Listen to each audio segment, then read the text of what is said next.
Hello everyone, this is going to be another Starcraft 2 replay. I want to apologize to the people who commented in my channel. I have been out of town for about 5 days, so that's the reason there hasn't been any content up. But I was back yesterday and I started playing some games to make some content. I guess let me introduce this video first. This is Colossi Ravine. I'm spawning in the top left and I got cross position in the bottom right is my Protoss opponent.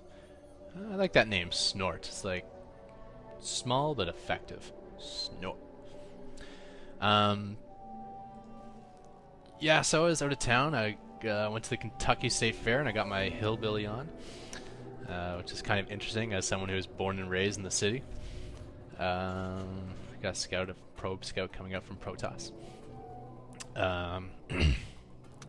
Yeah, so I got back and I had a nice bonus pool of like 85 points worked up on the ladder. I'm like, oh yes, it's going to put me way up in the ranking. So then I went and had a nice losing record over that 85 point bonus and I ended up breaking even overall, so I kind of wasted that bonus.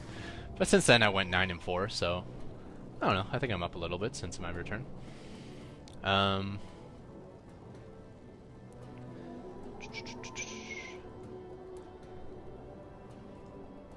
Right, so I am going for my fast expand here. I will be sealing this off in the engineering bay, and I'll be making my command center at the high yield. Not in that order, of course. Command center first. I'm not going to go over that build order. I think I've done that enough. And the scouting probe has arrived. So this is the SCV I was actually sending out to make my command center. So instead I'm going to have to distract this probe a bit because I don't want to give away the fact that I have that expansion there. I mean, yeah, it doesn't have to be hidden because it's a planetary, but at the same time I don't like to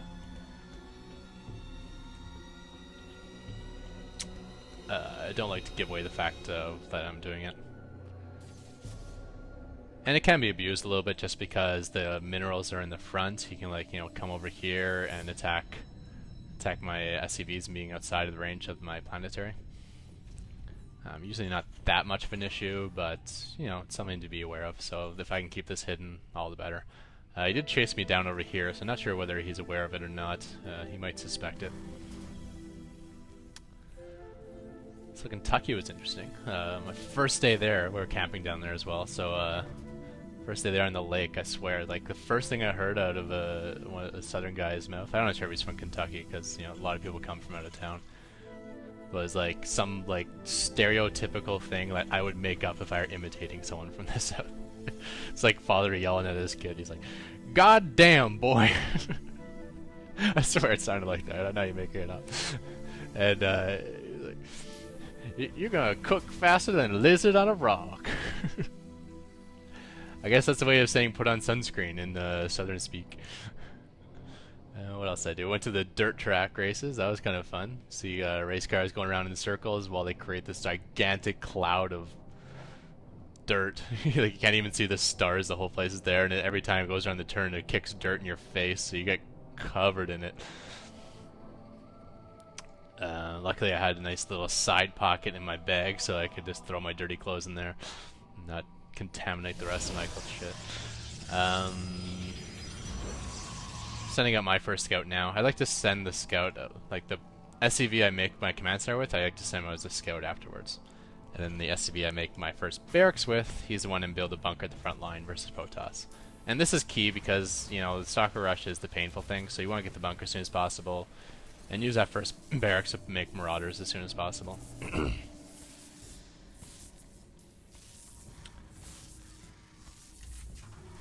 If you notice, he did scout kind of around this area. One of the advantages of my fast expand build is people don't know what it is. So when he spotted I had no barracks, he probably thought I was making proxy barracks somewhere, so he went looking for it. I did not click on his mineral patch, so my SCV is not phasing through the stalker. Had I clicked on like a mineral patch, he would have gone right through that stalker, and this seal would have been useless. But since I did not get that scout in, all I see is a gateway, not a warp gate, and a stalker. So, okay, one gateway, and he obviously has one cyber core because he's got a stalker, and only one unit. Immediately I'm thinking void rays, so I'm going to start pumping marines out of these barracks any moment now. Any moment now. Oh, I love when I make stuff up that's not actually true. Oh, wait, what's that? Hey, Marines. I knew I wasn't making it up. But now I have thrown down his scan, and I see that he is getting warp gate technology and has a robo base, so it's not going to be Void Race, so I'll probably switch back to Marauders. And also, he's got a robo facility and a very fast robotics base. It's going to be extremely fast Colossi. Colossi off of only 2 gateways, which is something I've rarely faced. Colossi is a definite hard counter to Bio when used correctly, and then definitely when you get that thermal lance. Without the thermal lance, Colossi are almost useless. I think it's pretty much fact that the extended thermal lance is the best upgrade in the entire game. It turns Colossus from being useless into being like the dream unit.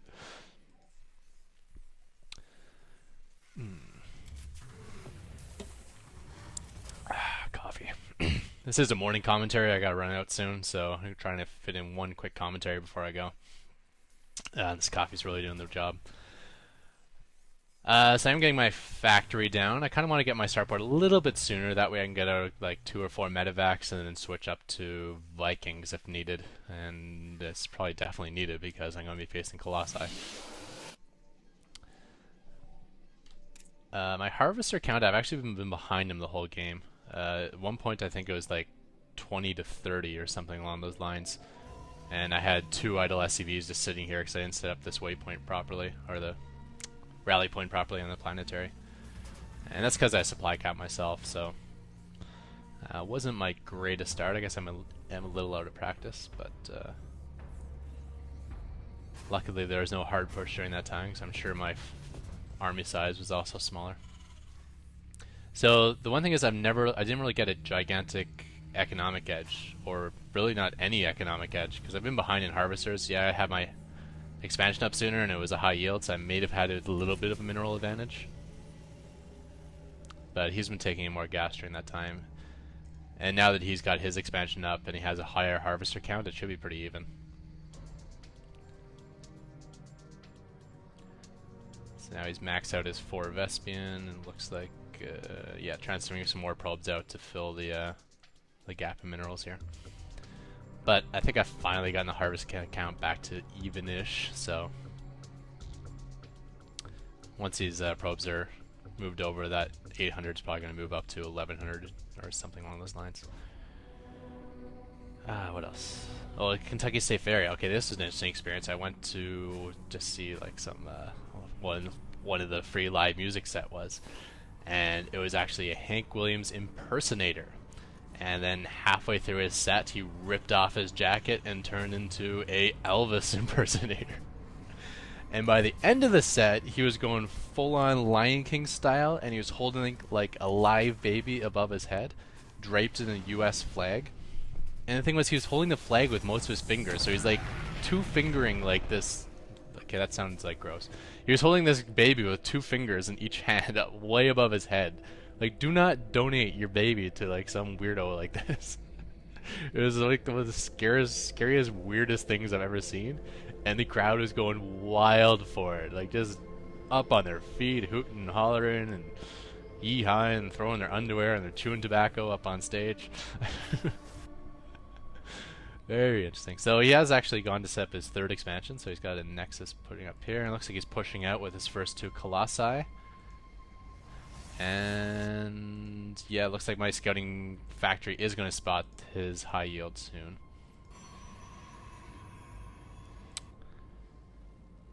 Same time, I'm getting my research for ghosts, although my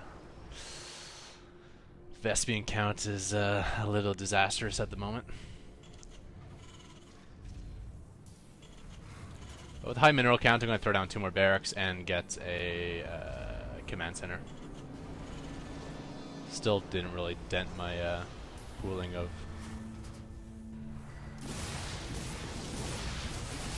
minerals though. A little proxy piling going up in the shroud here. Good spot for it always. I kind of like how Blizzard kind of almost like builds places like this is where you put your proxy pylon. And as the metagame goes up, and that's the places that you check for, it's almost like not a good place to do it because that's where your opponent will always look for it.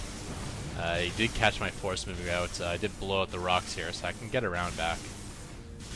It's good not to panic when you see this, because, well, Colossi can, like, massacre clumps of units, like Bio. They don't really do a ton of damage to buildings, so you don't have to worry too much about that.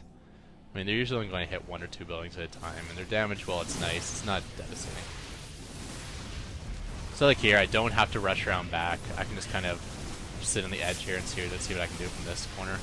I did pile in there and stim. See how this turns out. I do have a couple Vikings on the field, so that's better than nothing, I suppose. Although I wasn't really focus firing. I guess there was a Colossus I could have picked on there. Oh, it did not cancel my command center. That's gonna go down. It's a little painful. Not even the 400 minerals, but just the fact that I won't have this third expansion up for a while. Lost a couple add-ons too. Or I don't think actually that's one new barracks never had add-ons. Lost my engineering bay, that sucks. That's where I had upgrades going. And a couple Vikings and a couple Marauders, that should work well versus Colossi and Stalkers.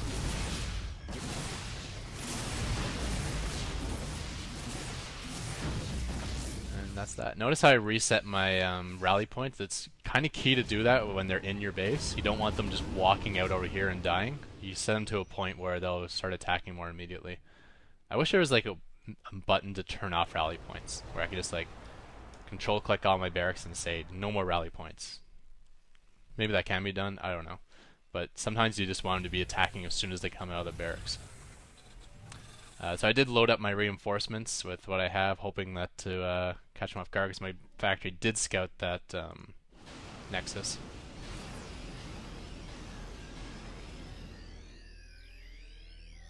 I think this really helped me win the game here. I'm going to get pretty lucky.